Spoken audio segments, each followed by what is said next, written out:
আমার প্রিয় চাকরি প্রত্যাশী ভাই ও বোনেরা, কেমন আছেন আপনারা সবাই? আশা করি অনেক ভালো আছেন।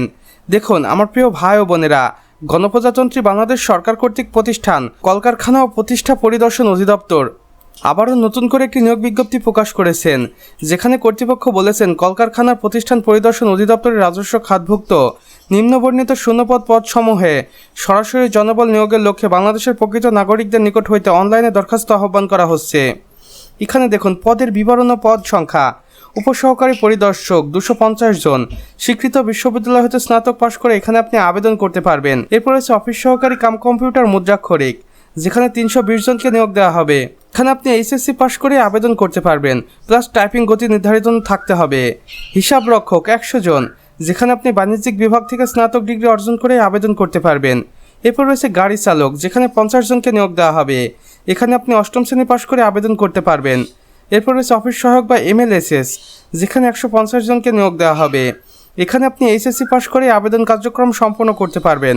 অর্থাৎ সর্বমোট বাংলাদেশ কলকারখানা ও প্রতিষ্ঠান পরিদর্শন অধিদপ্তর 870 জনকে নিয়োগ দিবে এই নিয়োগ বিজ্ঞপ্তিতে, যেখানে বাংলাদেশের 64 জেলা থেকে নারী পুরুষ উভয়ই এই নিয়োগ বিজ্ঞপ্তিতে আবেদন করতে পারবেন। গুরুত্বপূর্ণ তারিখ সমূহ: আগ্রহী প্রার্থীদের নির্ধারিত সময়ের মধ্যে অনলাইনে আবেদন কার্যক্রম সম্পন্ন করতে হবে, যেখানে আপনি আবেদনটি শুরু করতে পারবেন 19 এপ্রিল 2026 সকাল 10 ঘটিকা হইতে, এবং আবেদন কার্যক্রম শেষ হবে 23 মে 2026 বিকেল 5 ঘটিকার আগ মুহূর্ত পর্যন্ত। আবেদনের নিয়মাবলী অফিসিয়াল ওয়েবসাইটগুলো এখানে দেওয়া রয়েছে। এখানে কর্তৃপক্ষ বলেছেন আবেদনকারীকে টেলিটক বাংলাদেশ লিমিটেডের অফিসিয়াল পোর্টালের মাধ্যমে আবেদন কার্যক্রম সম্পন্ন করতে হবে। আবেদনের বিস্তারিত শর্তাবলী ও বয়সসীমা, জেলা কোটা সংক্রান্ত তথ্য নিচের অফিসিয়াল ওয়েবসাইটগুলোতে পাওয়া যাবে। এখানে দেখুন দুটি অফিসিয়াল ওয়েবসাইট রয়েছে, একটি অফিসিয়াল ওয়েবসাইট এবং একটি আবেদন লিঙ্ক। আপনি চাইলে দুটির মাধ্যমে আবেদন কার্যক্রম সম্পন্ন করতে পারেন। বিশেষ নির্দেশনা দেখুন, বয়সসীমা 18 থেকে 30 বছরের মধ্যে হতে হবে। মুক্তিযোদ্ধা ও কোটাধারীদের ক্ষেত্রে 32 বছর পর্যন্ত।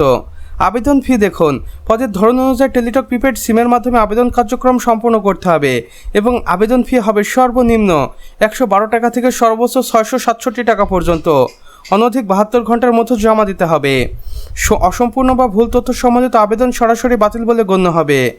কর্তৃপক্ষের আদেশক্রমে বিভাগীয় নির্বাচনী কমিটি কলকারখানা ও প্রতিষ্ঠান পরিদর্শন অধিদপ্তর। তো আমার প্রিয় চাকরি প্রত্যাশী ভাই ও বোনেরা, আমাদের আজকের ভিডিও এতটুকুই। ভিডিওটি ভালো লেগে থাকলে অবশ্যই একটি লাইক করে দিবেন এবং কমেন্ট বক্সে লিখে জানাবেন আমাদের আজকের ভিডিওটি আপনাদের কেমন লেগেছে।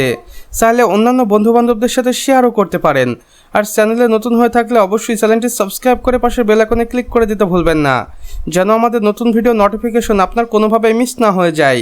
আমাদের সম্পূর্ণ ভিডিওটি দেখার জন্য আপনাকে অসংখ্য ধন্যবাদ। খোদা হাফেজ।